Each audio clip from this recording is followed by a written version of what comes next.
What if one simple mindset shift could calm your body, quiet self doubt, and make change feel natural instead of overwhelming? We're often told that growth comes from pushing harder, trying more, and staying disciplined. But what if real, lasting change actually begins in a completely different place? The philosopher Ralph Waldo Emerson once said, "All life is an experiment. The more experiments you make, the better." And what if that simple idea holds the key, not just to growth, but to feeling calmer, more confident, and more in control of your life? In today's episode, we're exploring the growth mindset and how seeing life as experimentation can actually regulate your nervous system, reduce stress, and make change feel safe, natural, and even enjoyable. Because when your body feels safe, growth doesn't feel like pressure, it feels like possibility. Kia ora and hello. Welcome to the Living Life Well podcast. I'm Janine Lattimore, a well-being writer and coach, providing information and inspiration to make daily health and happiness simple. If I was going to choose one mindset as the most powerful way of approaching life, it would be a growth mindset. My son once said to me that I was like the living embodiment of the growth mindset. I think he was referring to my repeatedly telling him that he can learn anything through practice, but I took it as one of the highest compliments. The growth mindset concept was formed in the early 2000s by Stanford University professor Carol Dweck. Here is the concept in a nutshell. According to a growth mindset, abilities can be developed through effort, learning, and persistence, as opposed to being innate or fixed. Key points of a growth mindset are that challenges help you grow, effort builds ability, mistakes are feedback, not failure, and you can improve with practice. To put this in my own even smaller nutshell, having a growth mindset is about seeing all experience as experimentation and playing with life. It is a mindset that encourages creativity, skill development, and the valuing of effort rather than just end achievement. However, there is another reason that having a growth mindset is powerful, and that is to do with how it influences your nervous system. To effectively learn, change, and form new habits, we need to be in a relaxed mode of being. Your nervous system needs to be functioning primarily from the parasympathetic division, and your brain needs to be operating largely in an alpha or gamma brainwave state.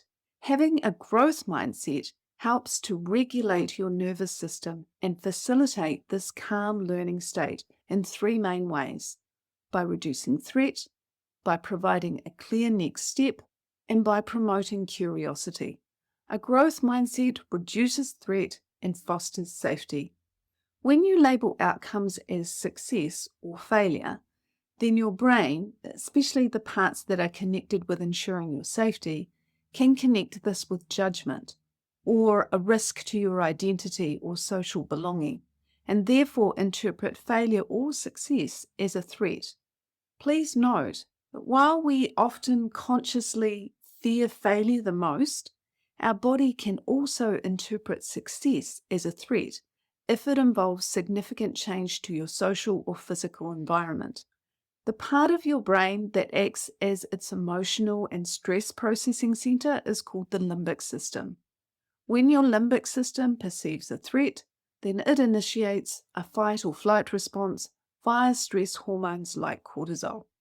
If your limbic system perceives success or failure as a threat, then it activates the sympathetic division of your autonomic nervous system and puts your body into a stress state.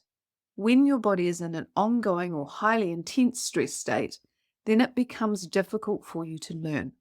What happens in these situations is that your body switches into emergency mode and downregulates all the systems that are not linked to immediate survival.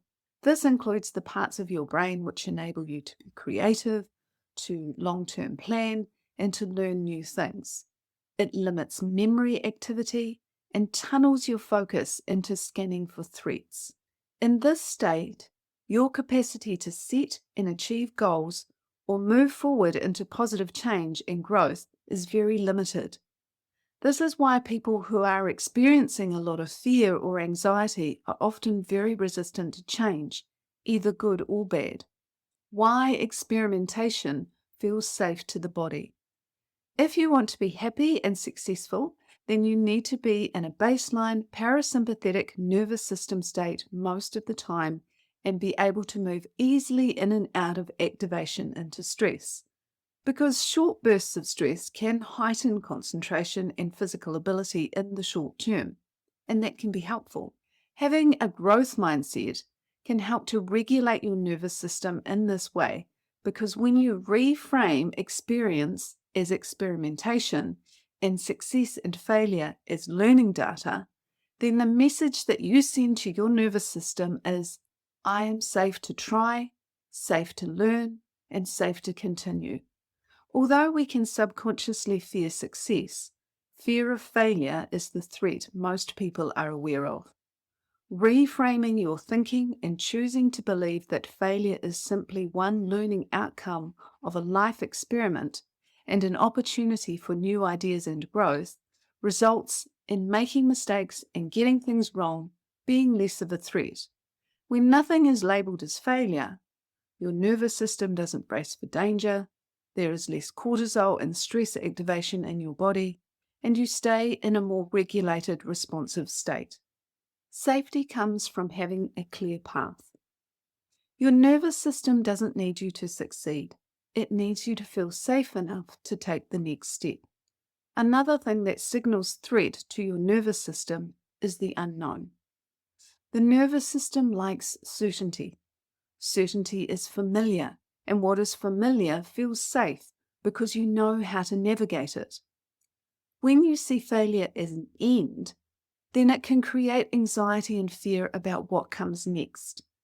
Seeing mistakes, errors, and failures as simply part of a learning continuum of finding out information removes that element of uncertainty.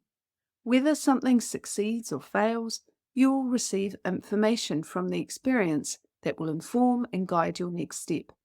Interpreting things this way helps you to feel a sense of control and reduces anxiety and overwhelm concerning what to do next. Moving from rigid reactivity to creative curiosity.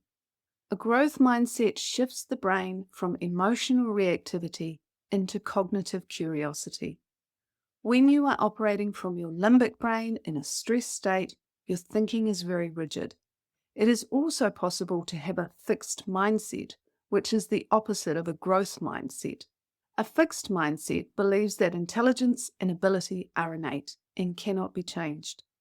A common example of this is believing that being artistic is a skill you are born with, and that you either have it or you don't. While it is true that some people have a greater artistic skill than others, this is probably more the result of natural interest than natural skill. People who have a natural interest in being artistic tend to practice it a lot from a young age. We can learn artistic and creative skills in the same way that other skills can be learned. It is not just a God-given ability. Adopting a growth mindset and believing that intelligence and talent can be grown through practice and effort opens you to be curious, to take positive risks, and to be creative. This reduces emotional shutdown, anxiety, and stress, and allows your nervous system to move into a regulated state. Create safety, unlock growth, transform your life. When you approach living your life as experimentation, then your nervous system can relax. There is no failure, only information. Every outcome tells you something useful, and from that, your next step becomes clear. Instead of bracing for judgment or getting stuck in self-doubt, you stay in motion and feel curious, responsive, and grounded. The body feels safer when it knows, no matter what happens, I am safe and I know how to move forward. Success and failure stop being threats. They simply become signals guiding your next step. This is what makes a growth mindset particularly powerful. It regulates your nervous system as well as opening your mind, which makes complete transformation possible. Just one thing. This week's Just One Thing action point to help you turn information into transformation through implementation is to notice what your thought patterns are when you make a mistake or get something wrong. Then ask yourself, if this was an experiment, what information could I collect from this? And based on that information, what is my next step going to be? Thanks for listening to this episode of Living Life Well. I love feedback. If you try the Just One Thing action point for this week, I would love to know what happens for you. You can send me a direct message or add a comment. Wishing you a life lived fully and well. Aroha nui, much love, and I look forward to connecting again on the next episode. Bye for now.